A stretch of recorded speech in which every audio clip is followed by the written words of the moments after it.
Bienvenue sur Reddit, le meilleur de Reddit mais en français. N'oubliez pas de liker la vidéo et de vous abonner. Aujourd'hui, je vous raconte les vengeances de redditeurs et redditrices. La première histoire s'intitule « Elle essaie d'arnaquer mes fils et perd sa maison ». Je suis un homme de 50 ans et ma femme a 2 fils. Je les considère comme mes propres enfants parce que je suis avec leur mère depuis qu'ils ont 8 et 10 ans et ils sont adultes maintenant. Avec ma femme, on a toujours fait en sorte d'avoir une bonne relation avec leur père, Jason, et qu'il les voit régulièrement. Il a même passé du temps chez nous pour voir les garçons, parce qu'il vivait à plus d'1 heure de route et qu'il ne pouvait pas déménager pour être plus près. Jason avait une ex qui était folle. Elle n'arrêtait pas de dire qu'ils étaient mariés alors que c'était faux. Son histoire changeait régulièrement sur ce point d'ailleurs. Il avait une ordonnance de protection contre elle, et elle a tenté plusieurs fois de gâcher sa vie. Cette femme était vraiment une horrible personne. Elle avait été arrêtée plusieurs fois pour fraude et contrefaçon. Avec Jason, ils avaient une relation passionnelle et toxique. Mais il était convaincu que ça pouvait marcher entre eux. Donc il s'est entêté pendant longtemps, en partie parce qu'il s'entendait super bien avec les filles de son ex et son petit-fils.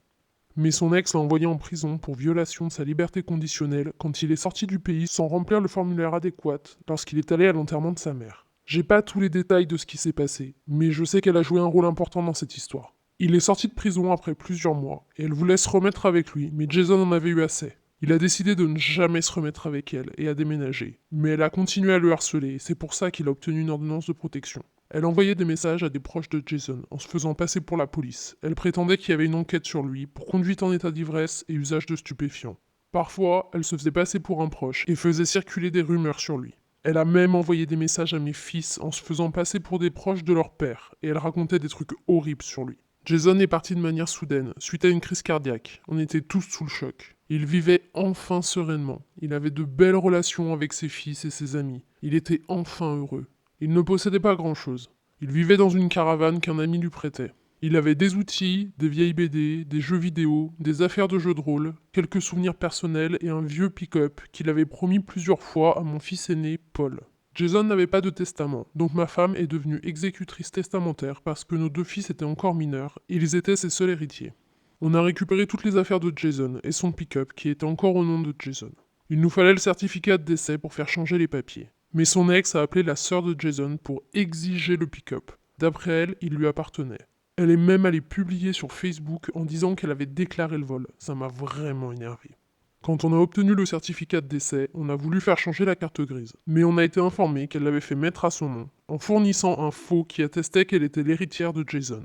Donc on n'a pas pu faire les démarches. Mon fils utilisait déjà le pick-up. Pour remettre dans le contexte, cette histoire se passe aux États-Unis où il est possible de conduire dès 16 ans. Il avait un dossier complet sur lui à chaque fois qu'il conduisait, au cas où il se fasse arrêter pour conduite d'un véhicule volé. On a dû engager un avocat et commencer des démarches légales de plusieurs mois avant que la carte grise soit enfin au nom de mon fils. L'ex continuait de nous menacer et de causer des problèmes. Toute cette histoire nous a coûté plusieurs milliers de dollars en frais légaux. Plus tôt cette année, on a eu une date pour passer devant le juge, et l'ex ne s'est pas présentée, même si elle affirmait encore être la femme de Jason au moment de son décès, et donc son héritière. Le juge a déclaré mes fils héritiers de Jason, et ma femme exécutrice testamentaire. Au lieu de venir ce jour-là, l'ex de Jason a envoyé un mail au tribunal en disant qu'elle ne pouvait pas venir à cause de son travail, alors qu'elle n'avait pas de boulot, que Jason ne voyait jamais ses enfants, alors qu'il ne ratait jamais un seul événement sportif des garçons, et que notre famille voulait juste profiter de la pension militaire de Jason. Elle a écrit plein de conneries dans son mail, des insultes envers ma femme et nos fils, et a conclu que quoi que dise le juge, elle devrait hériter de tout. Au cours de ces démarches légales, on a découvert quelque chose de très intéressant. Le nom de Jason était sur le titre de propriété de la maison de son ex. Elle avait fait ça pour payer moins de taxes, parce que Jason était un vétéran de la marine qui avait souffert d'un handicap dans le cadre de son service. Elle avait rempli les papiers de manière à ce qu'il soit sur le titre de propriété, mais pas pris en compte dans le calcul et le remboursement du prêt bancaire. Si elle avait juste laissé mes fils tranquilles, je n'aurais rien fait de cette information. Mais elle nous avait vraiment irrités avec ses manigances. Je coupe l'histoire 2 secondes, je pense qu'on sait tous vers où ça se dirige, et j'ai trop hâte de vous raconter ça. Donc, on lui a fait un procès pour récupérer ce à quoi mes fils avaient droit, la moitié de la maison, sachant que la propriété était estimée à 380 000 dollars. On a participé à la médiation obligatoire, et elle a refusé le montant qu'on était prêt à accepter, une partie infime de la valeur réelle.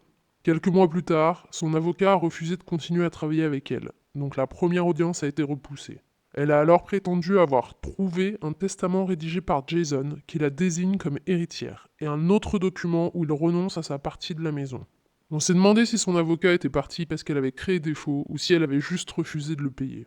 Il y a quelques jours, l'audience a enfin eu lieu concernant le titre de propriété de la maison. Elle n'est pas venue. Le procès a duré moins de 10 minutes et le juge a accordé la propriété de la moitié de la maison à mes fils. Maintenant, les avocats vont se mettre d'accord sur la marche à suivre pour vendre la maison. Elle va perdre sa maison et, pour la première fois de sa misérable vie, elle va devoir faire face aux conséquences de ses actions.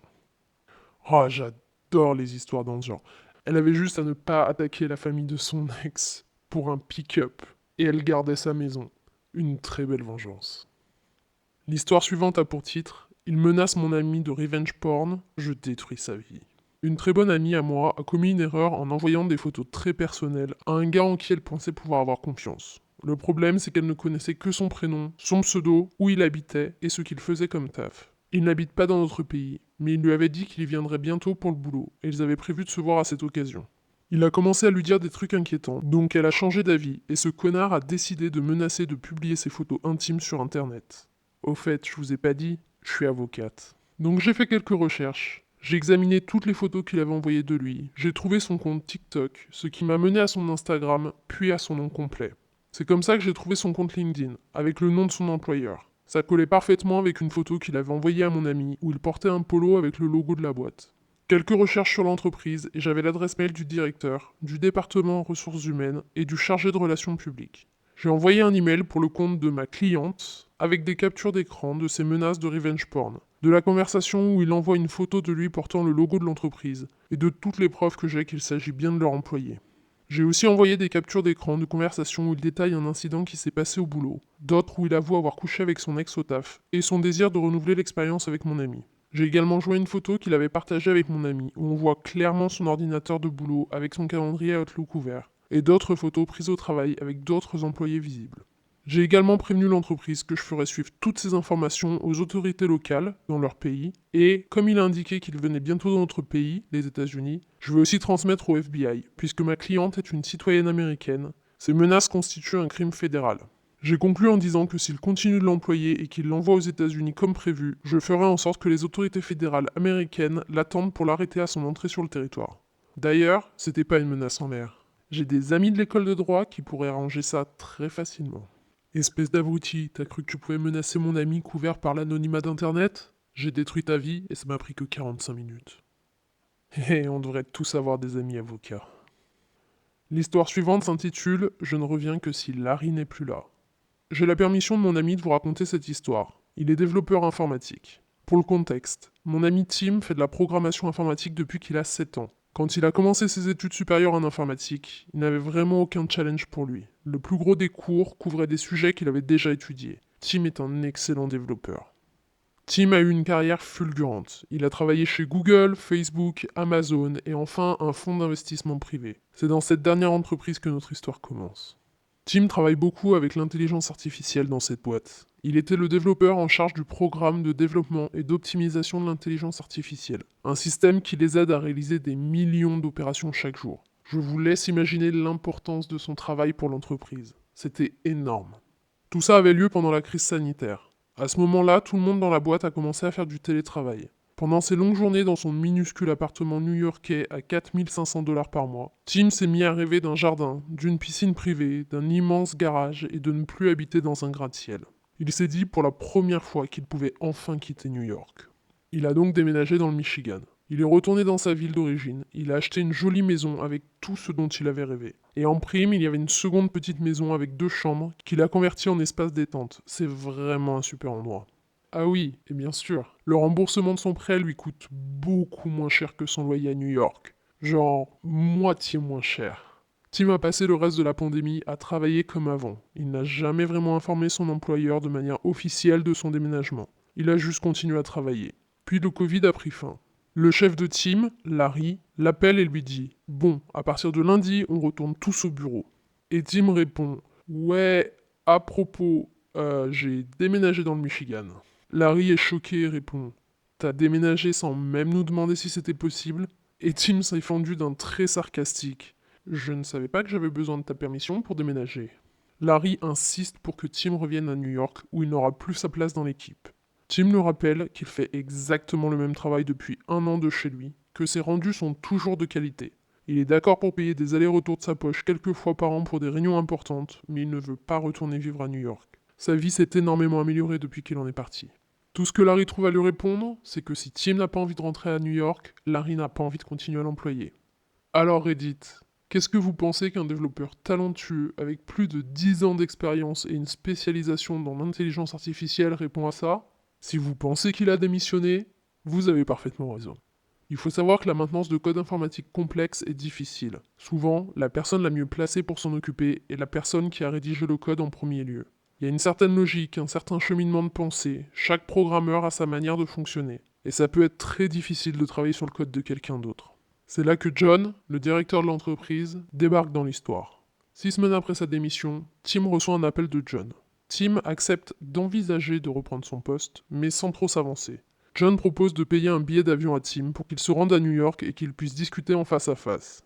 Tim a complètement renversé la situation en répondant « Non, je préfère que tu viennes dans le Michigan pour qu'on discute de la situation ». Il a fait ça parce qu'il voulait faire passer le message que s'il revenait, il travaillerait du Michigan, pas de New York. Donc autant commencer tout de suite. John a accepté et 2 jours plus tard, il était dans le Michigan pour voir Tim. Ils commencent leur réunion et John lui dit qu'ils ont besoin de lui et de son expertise, et que l'équipe de programmation a du mal à avancer sans lui. John offre à Tim son ancien poste, depuis chez lui, mais avec un salaire inférieur de 20% à ce qu'il était avant. D'après lui, c'est normal puisque la vie coûte moins cher là où il habite maintenant. Ce à quoi Tim répond « Non, je veux une augmentation de 15% par rapport à mon ancien salaire. » John insiste. La raison pour laquelle on te payait autant, c'est parce que tu avais besoin de vivre à New York pour travailler chez nous, et on sait que ça coûte cher. Et Tim répond, vous me payez ce que vous me payez pour que je fasse mon travail, et vous savez que c'est rentable pour vous. Si c'était pas rentable pour vous, vous m'auriez pas embauché à ce salaire-là la première fois. Ma première condition pour revenir bosser dans ton entreprise, c'est une augmentation de 15%. Et John demande, et la seconde? La deuxième condition, c'est que je reviens que si Larry n'est plus là. John soupire, tu en demandes trop. Et Tim enchaîne. T'as pas à me réembaucher si tu veux pas. Je n'ai aucun souci à trouver du boulot ailleurs. John répond qu'il faut qu'il en parle à ses partenaires. Et Tim mentionne que son offre n'est valable que jusqu'à la fin de la semaine. John demande ce que ça veut dire. Et Tim lui dit simplement qu'il commence ses recherches d'emploi le lundi suivant. Donc, ils ont jusqu'à la fin de la semaine pour se décider. Le jeudi, le téléphone sonne. C'est John. Tim, on transfère Larry dans un autre fonds d'investissement. Il ne travaillera plus avec ton équipe, et on est d'accord pour t'augmenter de 15%. Est-ce qu'on peut t'envoyer l'offre pour que tu la signes? Tout ça s'est passé au début de l'année. Tim n'est pas retourné à New York, il n'a jamais parlé à Larry, et n'a pas revu sa tronche. Ah, cette histoire est beaucoup trop satisfaisante. Je comprends que techniquement, Tim n'avait pas à déménager aussi loin sans en parler à son employeur avant. Mais il y a un moment quand tu as un employé qui est vraiment indispensable à ton entreprise et qui peut faire le travail à distance, je vois pas l'intérêt d'essayer de le forcer à revenir, quoi. En tout cas, bien joué Tim et bravo pour l'augmentation. C'est tout pour aujourd'hui, n'oubliez pas de vous abonner et d'activer les notifications pour être averti de toutes mes nouvelles vidéos.